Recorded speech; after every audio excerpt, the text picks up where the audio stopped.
Next unit it is analysis of financial statements.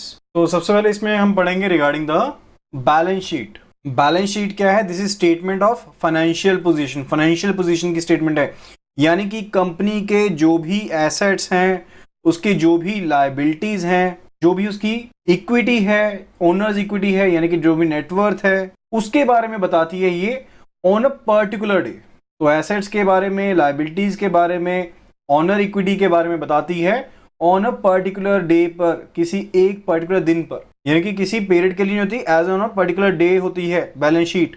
And generally इसे financial year के end पर company के द्वारा प्रिपेयर किया जाता है। Company profit and loss account को भी मेंटेन करती है, उसको भी प्रिपेयर करती है, जो कि एक स्टेटमेंट है सम ऑफ एक्सपेंसेस की एंड इनकम की। तो इसके अलावा कंपनी क्या करती है? बैलेंस शीट के अलावा प्रॉफिट लॉस स्टेटमेंट भी प्रिपेयर करती है, जिसमें जो भी सम है एक्सपेंसेस का, इनकम का, उसको शो किया जाता है। तो balance sheet, profit loss account and साथ में जो हमारे कैश फंड फ्लो स्टेटमेंट्स हैं एंड जो भी डिस्क्लोजर्स हैं जो कंपनी लॉ बोर्ड के अंडर बताए गए हैं, ये सभी चीजें इकट्ठे मिलकर क्या बनाती हैं?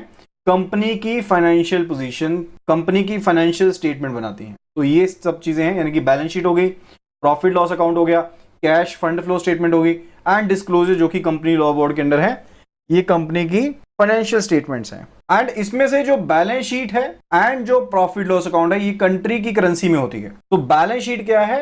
एसेट्स एंड लायबिलिटीज जो है फर्म की, उसकी एक समरी है। Balance sheet is a summary of assets and liabilities, जबकि जो प्रॉफिट लॉस अकाउंट है ये कंपनी की परफॉर्मेंस के बारे में बताती है, यानी कि जो पिछला साल एंड हुआ था उसके बाद क्या परफॉर्मेंस रही है। जो कैश फ्लो स्टेटमेंट है ये बैलेंस शीट से एंड प्रॉफिट लॉस अकाउंट से बनाई जाती है।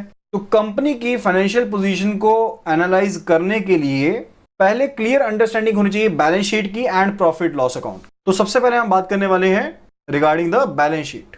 तो कंपनीज के केस में जो बैलेंस शीट का फॉर्मेट है उसे बताया गया है अंडर द कंपनीज एक्ट, लेकिन प्रॉफिट एंड लॉस अकाउंट का कोई भी पहले परफॉर्मा नहीं था। लेकिन जो शेड्यूल 6 है कंपनीज एक्ट का, इसकी ये रिक्वायरमेंट है कि एक फेयर एंड ट्रू जो स्टेट है उसके रिगार्डिंग जो भी चीजें वो प्रेजेंट होनी चाहिए। एंड साथ ही साथ कंपनीज एक्ट ने ये भी स्पेसिफाई किया है कि प्रॉफिट लॉस अकाउंट जो है उसके रिगार्डिंग स्पेसिफिक इंफॉर्मेशन जो है शेड्यूल 4 में मेंशन की जाएंगी।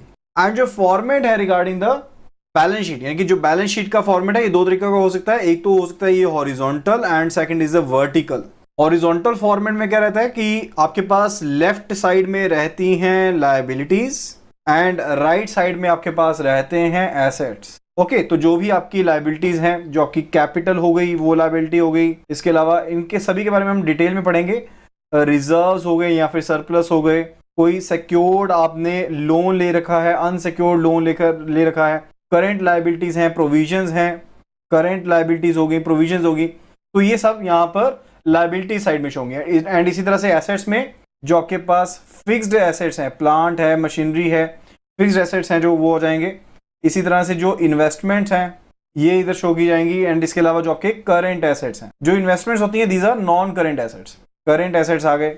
ओके, इसी तरह से कोई भी जो लोन्स हैं एंड एडवांसेस हैं एंड जो भी मिसलिनियस आपका एक्सपेंडिचर है वो भी आपका एसेट साइड पर आ जाएगा। ओके, तो दोज आर एसेट्स। ये हॉरिजॉन्टल फॉर्मेट है, दिस इज हॉरिजॉन्टल फॉर्मेट। तो हॉरिजॉन्टल फॉर्मेट में आपके पास लेफ्ट लायबिलिटीज, एल को ध्यान रखना है।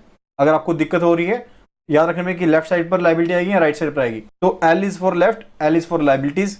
जो लायबिलिटीज हैं वो हमारी लेफ्ट साइड पर आएंगी। एंड अगर हम वर्टिकल फॉर्मेट की बात करते हैं तो वर्टिकल फॉर्मेट में सबसे पहले आपने लिखने हैं सोर्सेज ऑफ फंड्स। सोर्सेज का मतलब क्या है?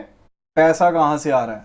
लाइकवाइज एक आपका हो सकता है सब्सक्राइब्ड फंड हो सकता है, इसमें सब्सक्राइब्ड फंड्स हो सकते हैं जिसमें आपकी शेयर कैपिटल आ जाएगी, रिजर्व्स आ जाएंगे, शेयर प्रीमियम हो सकता है या सरप्लसेस हो सकते हैं। ठीक है, second it will be loan funds. तो एक तो आपके सब्सक्राइब्ड फंड्स हैं जो लोगों ने सब्सक्राइब किया है, दूसरे आपके लोन फंड्स यानी कि जो भी आपने लोन ले रखे हैं, यहाँ पर सिक्योर्ड लोन्स, अनसिक्योर्ड लोन्स, यहाँ पर थोड़ा रिफ्लेक्शन पड़ रहा है, so it is written as secured loans and unsecured loans. So sources के बाद जो दूसरी चीज आती है that is application of funds, यानी कि ये जो फंड्स हैं ये कहां पर अप्लाई होने, एप्लीकेशन ऑफ फंड्स। तो अप्लाई कहां हो सकते हैं? आप यहां से फिक्स्ड एसेट्स बना सकते हैं, इन्वेस्टमेंट्स कर सकते हैं, करंट एसेट्स आ सकते हैं जो लोन्स एंड एडवांसेस आपने दिए हुए हैं फर्दर, यानी कि जो आपके सन्ड्री डेटर्स हो गए, less current liabilities, current liabilities को सब्ट्रैक्ट करने के बाद एंड प्रोविजंस को सब्ट्रैक्ट करने के बाद, यानी कि नेट आपके करेंट एसेट्स यहाँ आएंगे। It means net current assets and जो भी मिसलेनियस एक्सपेंडिचर है वो आप यहां पर शो करेंगे। तो ये हमारे पास वर्टिकल फॉर्मेट है and this is a horizontal format. And जो शेड्यूल 3 है कंपनीज एक्ट 2013 का, वो फॉर्मेट बताता है बैलेंस शीट के लिए and statement of profit and loss account के लिए।